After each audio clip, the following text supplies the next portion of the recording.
युवा पीढ़ी,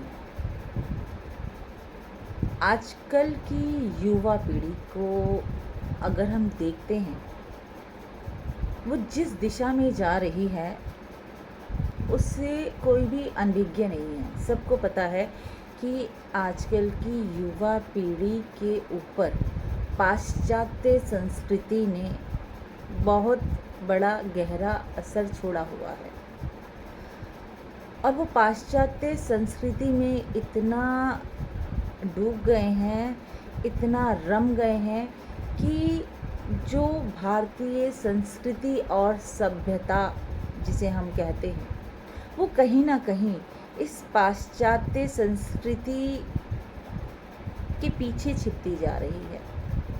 और इसका एक मुख्य कारण यह भी है कि जो आजकल का जीवन है, वर्तमान जो जीवन है, जीवन शैली है, वो दिखावटी जीवन शैली है और चकाचौंध वाली जीवन शैली है। उपभोक्तावादी संस्कृति पनप रही है। तो हर व्यक्ति, हर परिवार दिखावे वाली जीवन व्यतीत कर रहा है और इसी दिखावे ने कहीं ना कहीं बच्चों के मानसिक स्तर और जीवन शैली पर या उनके चरित्र पर बहुत बुरा असर छोड़ा है। आजकल अगर हम देखते हैं तो समाज में एक, आजकल ही नहीं, बहुत टाइम हो गया इस चीज़ को चलते हुए, ये जो विचारधारा फैली हुई है, लिव इन रिलेशनशिप। आजकल के बच्चे उसमें रहना पसंद करते हैं। शादी से पहले वो सोचते हैं नहीं, पहले जांच ले, परख ले, फिर हम शादी के बंधन में बंधे। आप देखिए, आपके और हमारे टाइम में इस तरह की कोई संस्कृति या इस तरह का कोई ऐसी जीवन शैली नहीं थी। क्या हमारे परिवार नहीं चल रहे? क्या हम लोग रह नहीं रहे? क्या हम खुशहाल नहीं हैं? सब कुछ है। हम सभी अपने परिवार में अपने परिवार के साथ, बच्चों के साथ बहुत अच्छी तरह रहते हैं, मगर ज़रूरी नहीं है कि हम किसी दूसरे देश की ऐसी संस्कृति को अपना लें जिससे कि हम अपनी संस्कृति को भूलते जाएं और उसका अस्तित्व ही ख़त्म कर दें। भारत में इस प्रकार की कोई संस्कृति ना थी और मेरे ख्याल से ना होनी चाहिए।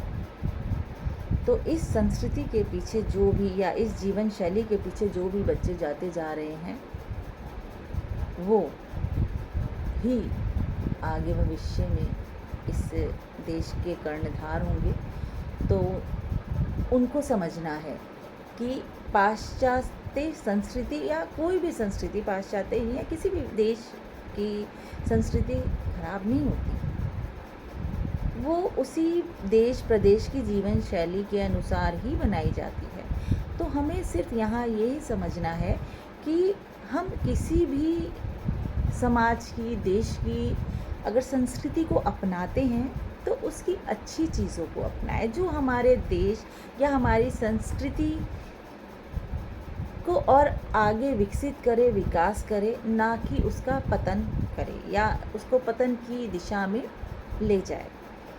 दूसरी बात मैं यहाँ ये कहना चाहूँगी कि जिस प्रकार से हम युवा पीढ़ी को देखते हैं, स्कूलों में भी ये चीज़ देखी गई है कि जब बच्चे 10वीं में, 11वीं में या 9वीं में चले जाते हैं या 12वीं के बच्चे होते हैं, तो उनमें जो बाहर देखते हैं, अब दूसरे बच्चों को देखते हैं स्मोकिंग करना, सिगरेट पीना आम बात है उनके लिए, स्कूल के बच्चों के लिए भी। ज़रूरी नहीं है कि यहाँ कॉलेज के बच्चे ही इस दिशा में आगे जाते हैं, स्कूल के बच्चे भी देखा देखी इस चीज़ को देखते हैं और शुरू कर देते हैं। अब शुरू कैसे या क्यों, क्या कहते हैं, स्थितियाँ और परिस्थितियाँ उनके जीवन में बनी जो वो इस दिशा में अग्रसर हुई, है ना। कभी कभी घर का माहौल भी ऐसा हो जाता है या घर में भी इस तरह की जीवन शैली को माँ बाप जीते हैं तो बच्चों में भी वो चीज़ आ जाती है ना। तो यहाँ हमें ये सोचना चाहिए as a parent, as a माता पिता, कि हम जो भी चीज़ करें बच्चों से दूर रहकर। बच्चों के सामने अगर हम खुद सिगरेट पी रहे हैं, मदिरा सेवन कर रहे हैं, मतलब कि जो भी नशे वाले पदार्थ हैं उसका सेवन कर रहे हैं, या घर में गाली गलौज कर रहे हैं अपनी पत्नी के साथ या अपने परिवार के लोगों के साथ, तो वही प्रवृत्ति जो है, वही जीने की कला बच्चे सीखेंगे कि हमारे घर में हमारे पेरेंट्स इस तरह से रहते हैं या हमारे दोस्त इस तरह से रहते हैं, तो हम भी वैसे ही बने। तो यहाँ पर इस स्टेज पर जब बच्चा स्कूल में होता है, 9वीं 10वीं 11वीं 12वीं, इस स्टेज पर हमें खुद को के बच्चों को देखना है, वॉच करना है कि मेरा बच्चा कहीं गलत दिशा में तो नहीं जा रहा। यहाँ सिर्फ रिस्पॉन्सिबिलिटी सिर्फ एक अध्यापक की नहीं रह जाती, स्कूल की नहीं रह जाती, समाज की नहीं रह जाती। समाज भी उसमें कुछ नहीं करेगा, क्योंकि ये चीज़ें चल रही हैं, बच्चे अग्रसर हो जाते हैं, बच्चे दिखावे करने के लिए भी कर लेते हैं, दिखावा करने के लिए कि शान के लिए।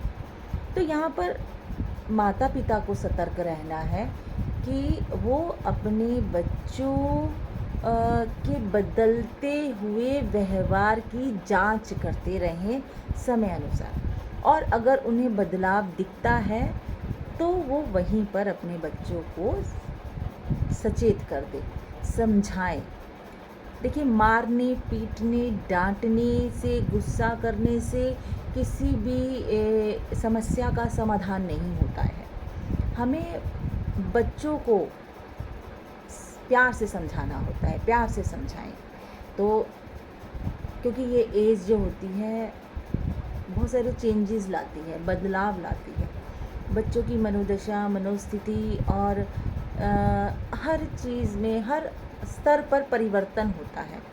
तो इस परिवर्तन को देखते हुए, समझते हुए हमें अपने बच्चों के साथ व्यवहार करना है, और वो गलत दिशा में नहीं जाएं और ना ही जाने की कोशिश करें, इसका भी ध्यान रखना है।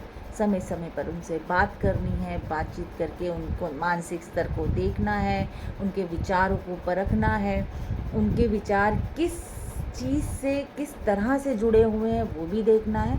समय समय पर बातचीत के आधार पर आप अपने बच्चे का निरीक्षण कर सकते हैं, है ना, और ये भी जान सकते हैं कि अब आपको किस दिशा में चलना है, या किस तरह से अगर बच्चे का लग रहा है कि हाँ भाई यहाँ पर परिवर्तन मुझे दिखाई दे रहा है, बच्चा गलत दिशा में जाता जा रहा है, तो वहीं पर उसको रोकना है। रोकना ऐसे नहीं कि डांटना है, मारना है, उसे प्यार से समझाना है, उसकी कमियों को, चीज़ों को बताना है कि अगर आप इस दिशा में जाएंगे तो आपको भविष्य में ये नुकसान हो सकते हैं। तो उन्हें उन्हीं के बातों में रखकर, उन्हीं के विचारों के साथ अपने विचारों को जोड़कर उस चीज़ से, उस वस्तु से जिसका वो सेवन कर रहे हैं या जिस जीवन शैली को वो अपनाने के लिए आतुर हो रहे हैं, उसके नुकसान ज़रूर बताने हैं। तभी हम अपने बच्चों के भविष्य को सुरक्षित कर पाएंगे।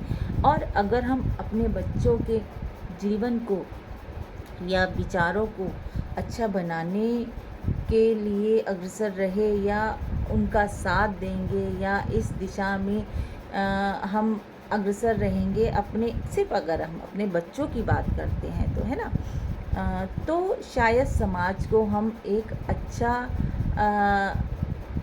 भविष्य दे सकते हैं। क्योंकि जो है, हमारे जो बच्चे हैं वो ही हमारे देश का भविष्य है, हमारे देश के कर्णधार हैं।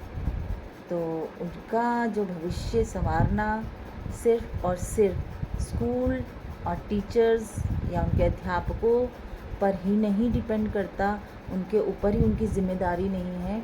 सबसे ज़्यादा मुख्य जो यहाँ पर बात आती है, या मुख्य जो एक जो व्यक्ति है या जिसके साथ बच्चा अधिकतर समय रहता है वो है माता पिता। तो क्योंकि माता पिता उससे जन्म देते हैं, जन्म से ही बच्चे की खामियां अच्छाइयाँ सबको पता होती हैं। तो माता पिता से अच्छा एक बच्चे को कोई नहीं समझा सकता। तो अपने बच्चों की जांच करते रहें और इस दिशा में उनके शिक्षकों से मिलें, उनके अध्यापकों से मिलें, स्कूल जाते रहें, हर 15 दिन 20 दिन 1 महीने में बच्चों के टीचर से बात करते रहें। तो इससे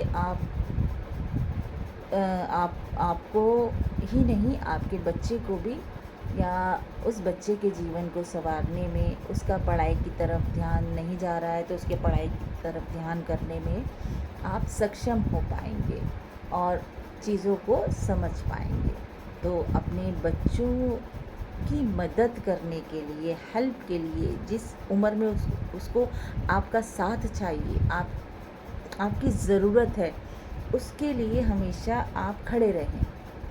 चाहे वो टीचर्स हैं, टीचर्स अपना पूरा 100% देते हैं अपनी कक्षा के बच्चों के लिए, अपने स्कूल के लिए, अपने बच्चों के सुधार के लिए टीचर हर संभव प्रयास करते हैं।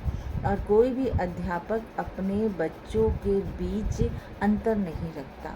वो सभी बच्चों को समान रूप से ट्रीट करता है, देखता है और अपने बच्चों के साथ सामंजस्य बिठाए रखता है। तो माता पिता को भी चाहिए कि शिक्षकों का भी सम्मान करे, विद्यालय का भी सम्मान करे और विद्यालय से जुड़े सभी छोटे और बड़े व्यक्तियों का भी सम्मान करें। और बच्चे की दिशा, विकास की दिशा में तो हर कोई अग्रसर है, चाहे वो शिक्षक हों, चाहे वो माँ बाप हों, चाहे वो विद्यालय हो। तो हर स्तर पर, अपने अपने स्तर पर सभी अपना कार्य अच्छी तरह से करें और करते हैं, करते रहेंगे। इसमें बच्चों का भी सहयोग अनिवार्य है। तो अगर बच्चे सबको, इन सभी को, विद्यालय को, टीचर्स को और अपने माता पिता को सहयोग देंगे तो वो एक दिन शान से कह सकेंगे सब कि ये बच्चा हमसे पढ़ा हुआ है। माँ बाप कहेंगे ये इनके माता पिता हम हैं। तो कितने गर्व की अनुभूति होती है जब बच्चे के नाम से माता पिता जाने जाते हैं, बच्चे के नाम से एक शिक्षक जाना जाता है, बच्चे के नाम से स्कूल का नाम होता है। तो बहुत खुशी होती है सबको। तो किसी भी गलत चीज़ को अपनाने से पहले 10 बार सोचिए